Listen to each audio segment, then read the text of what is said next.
Hemos escuchado testimonios de personas que viven en Turquía y que observan las maniobras desesperadas para rescatar a sobrevivientes entre los escombros después del terremoto de la madrugada del lunes. Hay también numerosa información respecto preguntas sobre la calidad de las construcciones y cómo se explica la alta cifra de víctimas fatales que suma este movimiento telúrico. En Cooperativa conversamos con Leandro Rodríguez, que es director ejecutivo del Centro Regional de Sismología para América del Sur respecto al terremoto en Turquía y qué advertencias eventualmente nos plantea en distintos escenarios del globo. ¿Cómo está, Leandro? Muy buenas tardes. Muy buenas tardes, muchas gracias por la invitación. Muchísimas gracias por conversar con nosotros. Leandro Rodríguez, desde el Centro Regional de Sismología para América del Sur, ustedes coordinan, comparten conocimiento con distintas especialistas en el cono en materias relacionadas con los sismos. Y el énfasis, entiendo, siempre es la prevención. Cuando observa lo que está ocurriendo en Turquía, ¿cuáles son sus primeras impresiones? ¿Qué es lo que puede explicar un terremoto con tantas víctimas fatales? Bueno, en primer lugar creo yo de que la zona de Turquía es una zona sísmica. Han tenido terremotos muy grandes en el año de 1939, por ejemplo, un terremoto que causó 32.000 víctimas. Lo mismo en el año de 1999, un terremoto que les causó también alrededor de 17.000 víctimas. Y da la impresión que evidentemente no ha habido un aprendizaje en base a esas experiencias vividas. Y lo que ha ocurrido en Turquía evidentemente es consecuencia de una mala política que apunta precisamente a no respetar la norma de construcción. El gobierno ha concedido amnistías de construcción periódicas en Turquía, que vienen a ser extinciones legales con el pago de una tasa a aquellas estructuras construidas sin los certificados de seguridad.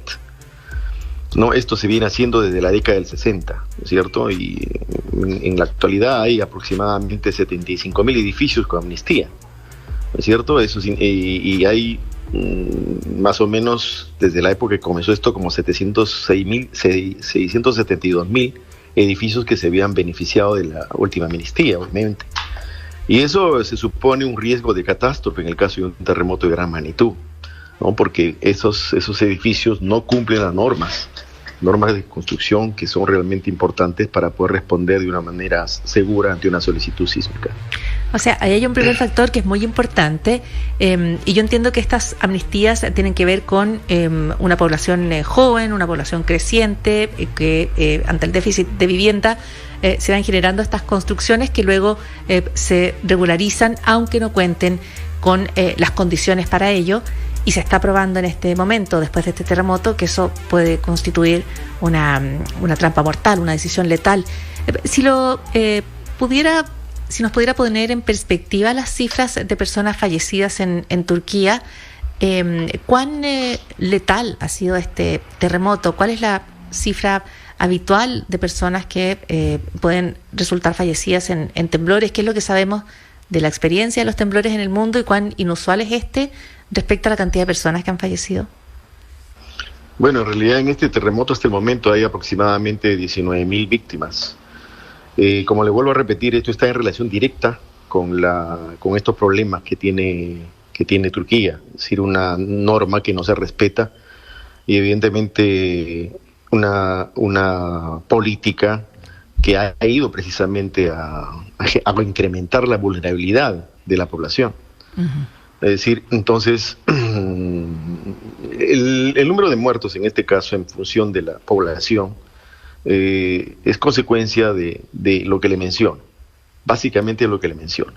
Claro. Entonces, hace aproximadamente, me parece, sí, estaba ya, había declarado que en el 2018 más del 50% del Ministerio de Medio Ambiente y Urbanismo de Turquía había declarado en el 2018 que más del 50% de los edificios de Turquía, lo que equivalía aproximadamente a 13 millones de edificios, se habían construido infringiendo la norma, ¿no? Entonces, obviamente, esos eran trampas mortales para que cualquier para que cuando ocurra este terremoto que ha venido, va a causar pues la cantidad de víctimas que estamos viendo. Claro, ¿No? Hay históricamente, por ejemplo, si nosotros vemos algunos terremotos, como por ejemplo el del año de 1970 en Perú, que causó 70.000 víctimas, era porque las poblaciones eran hechas de adobe, casi la mayoría, que el adobe digamos, colapsa pues en 7 segundos, 10 segundos ante un terremoto de esa magnitud. Y se sabía también que era una zona de avalanchas, y se generó una avalancha que se llevó 2 pueblos, ¿no? Entonces, como le digo, la cantidad de víctimas y la destrucción que causa el terremoto está directamente relacionada es un proceso histórico-social, en otras palabras, con la actividad, con la política, con las acciones que realiza la población en base a las leyes que están puestas ahí. Definitivamente que en Turquía las personas que han tomado esta decisión probablemente, yo diría, deben ser unos analfabetos científicos, porque están generando una vulnerabilidad que ahora están cosechando con lo que estamos observando. Y usted dice, ya en 2018 se había advertido de esta cantidad enorme de edificios que no seguían la norma, y usted tiene razón cuando habla de que la cantidad de víctimas tiene que ver con estos procesos históricos sociales, uno podría decir políticos también, en cierta manera. Quizás no son, o no sea adecuado decir que los terremotos son mortíferos, son las normas de construcción que no se respetan, son las decisiones que se toman finalmente las que determinan cuál es el nivel de daño de los terremotos. Y yo le quiero preguntar también respecto a que ciertamente la situación de Turquía no es única en el mundo, ¿no? Ya estaba el caso de Perú en 1970. ¿Qué otras zonas usted ve con vulnerabilidades similares? Se lo pongo, por ejemplo, en relación a lo que ocurre en Chile, donde tenemos constantes terremotos, pero tenemos una norma que, si bien aquí hay algunas voces que dicen hay que actualizarla, es una norma que ha funcionado y que ha mantenido en general a las personas a resguardo. ¿En qué otros lugares usted ve vulnerabilidades como las que se están expresando en Turquía? Mire, yo creo que la norma, ustedes en Chile han logrado tener un nivel educativo que apunta a una prevención muy importante y que han tenido resultados muy importantes en los últimos terremotos que ustedes han tenido.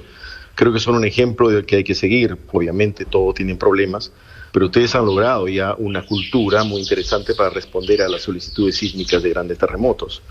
Ahora, en el caso de Ceresis, por ejemplo, nosotros cada vez que hay un terremoto enviamos misiones a los países para que evalúen qué cosa ocurrió. Entonces, en Ecuador, por ejemplo, en el año 2017, que ocurrió el terremoto de Manabí, Pedernales, lo mismo pasó. O sea, lo mismo, claro, con no la misma característica que en Turquía, pero la mayoría de edificios que colapsaron fueron porque no habían respetado la norma. Habían sido construidos al margen de la norma. En México, que mandamos también una misión en el terremoto que ocurrió en el 2017, es decir, ellos aprendieron evidentemente del terremoto de 1985. Sin embargo, ha habido algunos edificios que colapsaron porque ahí hubo ya un problema de corrupción, en el sentido de que se construyó mal por otros factores ya que influyeron en ello. Entonces, en Perú, Lima, por ejemplo, ha crecido de una manera increíble. En estos momentos se estima que si hay un terremoto de 9, como el que se está esperando, un terremoto muy similar a 1746, se estima que vamos a tener aproximadamente unos 60.000 a 70.000 muertos, como se encuentra la ciudad. Ha crecido de manera incontrolada, al margen de la norma se han hecho un montón de construcciones informales, y ahí hay una increíble vulnerabilidad. Una cosa que hay que tener en cuenta es que los terremotos no matan gente, obviamente. Lo que mata gente es la actitud de nosotros, que vamos en contradicción con esas amenazas a las cuales estamos expuestos. Entonces, todas las acciones que tomamos al urbanizar, al crear normas para esto, lo que hacemos es construir desastres, como lo que ha ocurrido en Turquía. Ellos han tenido ya experiencias, sin embargo, han seguido generando acciones que han aumentado enormemente su vulnerabilidad. Imagínense ustedes cómo puede ser posible que haya, con el 50% del edificio de Turquía, lo que equivale a 13 millones de edificios, se hayan construido infringiendo la normativa. Las consecuencias estamos viéndolo ahora, 20.000 muertos, ¿no? Y más de 64.000 heridos. O sea, no se puede construir desastres, dice usted, y nos recuerda que los terremotos no matan gente, que son las decisiones de construcción, las normas, la urbanización. Así es. Nosotros, con este tipo de actitud que vemos que ha ocurrido en Turquía, lo que estaba haciendo, digamos, en Turquía, se estaba construyendo un nuevo desastre, que ahora lo cosechamos, ¿no es cierto? ¿Qué ocurre con las características del sismo, que es otro tema que se ha mencionado, ¿no? Respecto a la cantidad de energía que libera este sismo? ¿Fue también particular en esos términos? ¿O aquí todo se explica por el tipo de construcción? Mire, esta zona, los sismos que han ocurrido obedecen a una tectónica que se da. Estos sismos son similares a los sismos que han ocurrido en el pasado. Lo que ocurre es que la destrucción, como lo vuelvo a repetir, es un proceso histórico-social. Se construyen desastres en base a todo lo que se está haciendo. Es decir, si nosotros, la ingeniería no ha comenzado ayer, si nosotros hacemos una construcción en base a la norma, que considere el tipo de suelo y lo que hay que colocar, no se va a caer esa construcción. No se va a venir abajo, evidentemente, pero si la hacemos por una serie de razones, por ahorrar dinero, qué sé yo, si hay una construcción le hizo mal, como pasa en Turquía, y dicen, bueno, págame una tasa para darte una amnistía, nos damos cuenta que mañana ocurre el terremoto y esa casa se va a venir abajo y va a matar a la persona que se encuentra ahí. Entonces, ese es el problema, ¿no? Un terremoto, digamos, como le digo, un fenómeno natural no mata gente. Lo que mata gente es la actitud de la población frente al afrontar ese fenómeno natural, que sus acciones van en contradicción con ello, básicamente. Usted ha mencionado varios factores. Habla, por ejemplo, de la enorme vulnerabilidad que genera la corrupción en el ámbito de la construcción, porque puede terminar generando estos edificios o instalaciones que no soporten un terremoto. Ahora, otro de los factores que determina probablemente cuánto va a demandar la ciudadanía que se respeten las normas y que existan normas, tiene que ver con su propia cultura sísmica, con una sensación de que efectivamente la Tierra se va a mover, de que estamos expuestos a sismos de manera constante, y eso va generando una conciencia y probablemente una demanda también en la ciudadanía. ¿Cuán importante es esa cultura sísmica? Se lo digo desde un país donde hay una certeza que tenemos, y es que vamos a enfrentar más de un terremoto. Y eso es una cuestión que aprendemos y que conocemos además de nuestras abuelas, lo que se va además transmitiendo intergeneracionalmente. ¿Cuán importante es la cultura para generar las normas que nos mantengan a salvo en casos de temblores?